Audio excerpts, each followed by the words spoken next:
Hello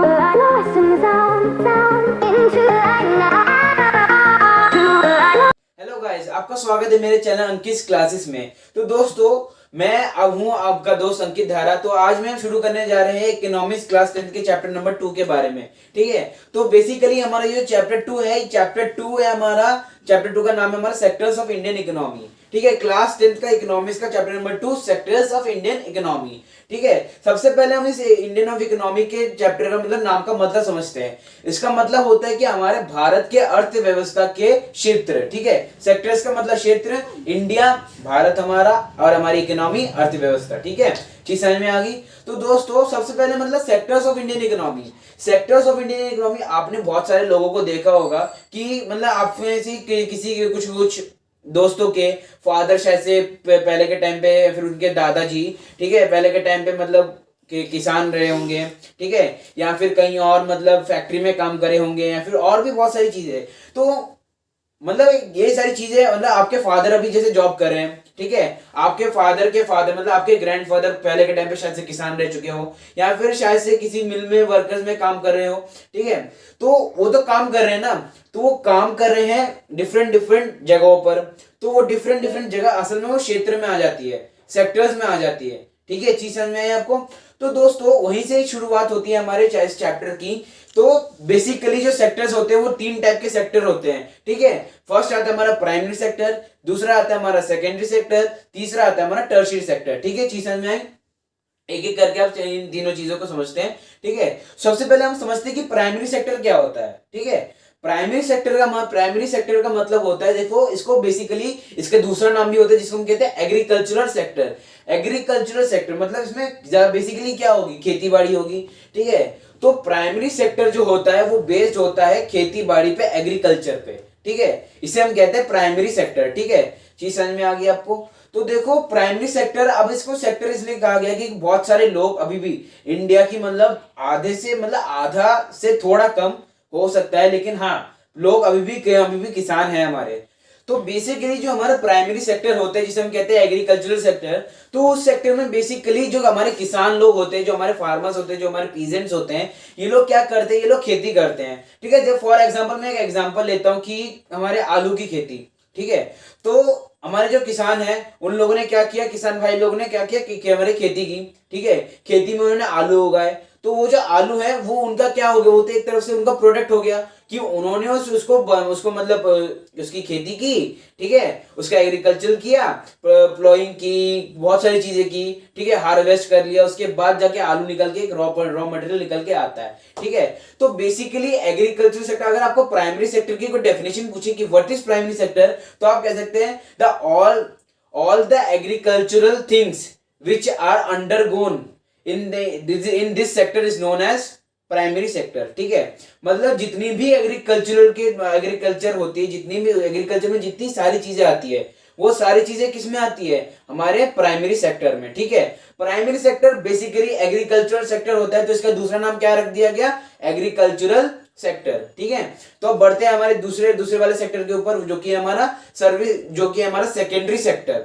secondary sector, या फिर मैं इसे कह सकता हूं इंडस्ट्रियल सेक्टर, उसका दूसरा नाम। ठीक है, इंडस्ट्रियल सेक्टर से आपने शायद से थोड़ा अंदाजा लगा ही लिया होगा कि इसमें बेसिकली क्या आएगी, हमारी इंडस्ट्रीज आएगी। ठीक है, चीज समझ में। तो दोस्तों, बेसिकली क्या होता है कि प्राइमरी सेक्टर जितना भी गुड्स बनाते हैं, जितना भी वो अपना प्रोडक्ट लाते हैं, जितना भी वो उन लोगों ने प्राइमरी सेक्टर में, एग्रीकल्चर में जितने भी चीज उन्होंने उगाई होती है, वो सारा एक रॉ मटेरियल बन के फैक्ट्रीज में जाता है। फैक्ट्रीज में जाके फिर वो प्रोड्यूस होता है। ठीक है, फैक्ट्रीज में जाके, जैसे मैंने एग्जांपल लिया था अभी आलू का ना, तो प्राइमरी सेक्टर वालों ने मतलब हमारे फार्मर्स ने क्या किया, आलू उगाया।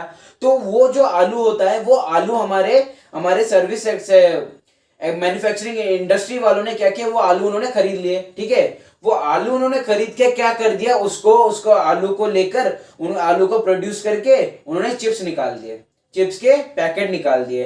तो ये जो चीज होती है, इसमें आलू क्या हुआ, आलू तो हुआ हमारा रॉ मटेरियल, क्योंकि आलू को ही तो मेनली यूज करके हमारे चिप्स बनते हैं। बाकी सारा सॉल्ट, मक्खन, हमारे बाकी सारी चीजें तो ये तो एक्सटर्नल होती है, ये तो अलग होती है, लेकिन मेनली हमारा क्या यूज होता है, मेनली हमारा यूज होता है हमारा आलू। ठीक है, तो आलू इसमें क्या हो गया, हमारा रॉ मटेरियल। तो बेसिकली जो हमारी इंडस्ट्रीज होती है, मतलब जो सेकेंडरी सेक्टर होता है वो होता है हमारा मैन्युफैक्चरिंग सेक्टर, मतलब यहाँ पे सारी चीजें बनती है, ठीक है। जितना भी हो, हमारे कपड़े हो, हमारे मास्क हो, बेसिकली मास्क आता है, ठीक है, सैनिटाइजर्स, हमारे जितनी परफ्यूम, A to Z चीजें जितने भी हम अगर यूज करते हैं, बैग्स से लेकर सॉक्स से लेकर जितनी भी सारी चीजें, ये सारी चीजें बनकर आती है कहाँ से? इंडस्ट्रीज से, ठीक है। हम रेडीमेड चीजें लेते हैं, बहुत कम लोग होते हैं आजकल के टाइम पे जो मतलब हाथ से बना हुआ सामान लेते हैं, ठीक है। तो वो तो अलग इंडस्ट्री, वो भी वैसे भी वो भी इंडस्ट्री में ही आती है, वो भी कॉटेज इंडस्ट्री में आती है, लेकिन मेनली हम जितना भी देखे जाए तो वो सेकेंडरी सेक्टर में ही आता है। तो सेकेंडरी सेक्टर के यहाँ पे डेफिनेशन क्या निकल के आती है? It is a sector in which, मतलब इसको हम कह सकते हैं कि ऑल द मैन्युफैक्चरिंग थिंग्स, मतलब all the industrial things which are undergone is in this sector is known as manufacturing sector or secondary sector, ठीक है। तो सेकेंडरी सेक्टर आपको समझ में आ गया। तो अब एक चीज देखो, आपने अभी देखा कि प्राइमरी सेक्टर से जो आलू आया, जो पोटैटो आया, उस पोटैटो को सेकेंडरी सेक्टर में जाके उस पोटैटो को क्या बन गया? चिप्स बन गए, ठीक है। चीज समझ में, चिप्स बन गए उस चीज के, ठीक है, उस पोटैटो के। तो अब देखो, अब जो हमारा टर्शियरी सेक्टर होता है, जो हमारा थर्ड सेक्टर होता है, थर्ड सेक्टर क्या करती है? उस चिप्स को लेके बाकी जितने भी सारे उस चिप्स को खाने वाले लोग होते हैं, मतलब हम आम जनता तक वो टर्शियरी सेक्टर पहुंचाती है। इसका मतलब वो टर्शियरी सेक्टर किसका काम करती है? ट्रांसपोर्टेशन का, ठीक है, यातायात का काम करती है, ठीक है। तो आलू बना, आलू प्राइमरी सेक्टर ने निकाला, वो आलू जाके यहाँ पे सेकेंडरी सेक्टर में जाके हमारा चिप्स बन जाता है, फिर वो चिप्स टर्शियरी सेक्टर में जाके उसको बांट दिया जाता है लोगों तक, वो शॉप्स तक जाता है सारे, फिर शॉप से हम खरीदते हैं उसको, फिर हम उसको खरीद के उसको पैकेट खोल के खाते हैं, ठीक है। ये चीज तो पता ही है, ठीक है।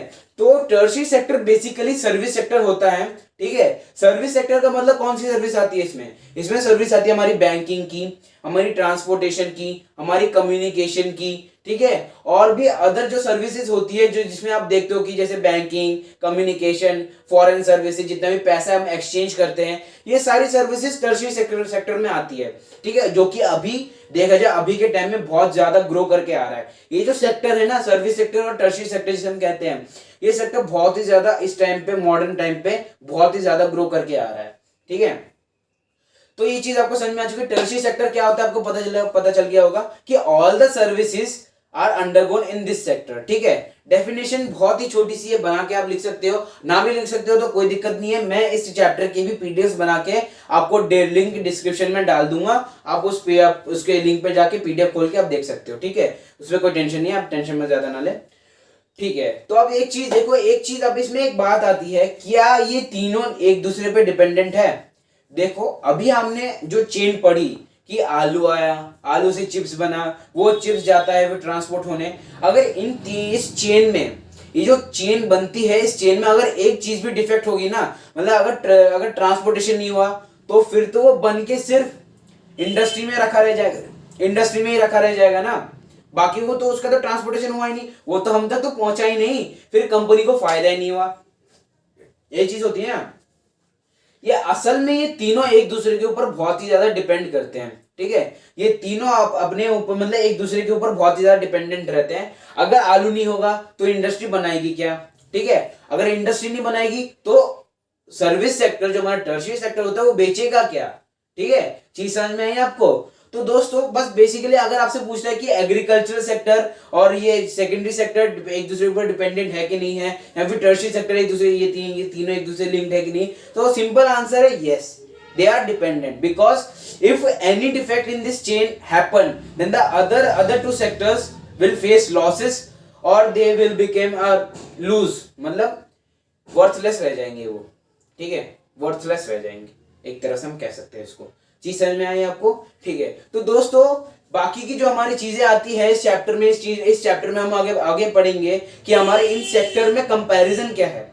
ये तीनों सेक्टर में अभी तक मतलब 90s के टाइम से लेकर अभी तक क्या क्या बदलाव आए हैं इन सेक्टर्स में, ये हम आगे जाके इस चैप्टर में पढ़ेंगे, और ये पढ़ेंगे हम इस चैप्टर के इस वीडियो के नेक्स्ट पार्ट में, ठीक है। तो अभी के लिए मिलते हैं, आप जरूर नेक्स्ट वीडियो को देखना, ठीक है। तो बाय।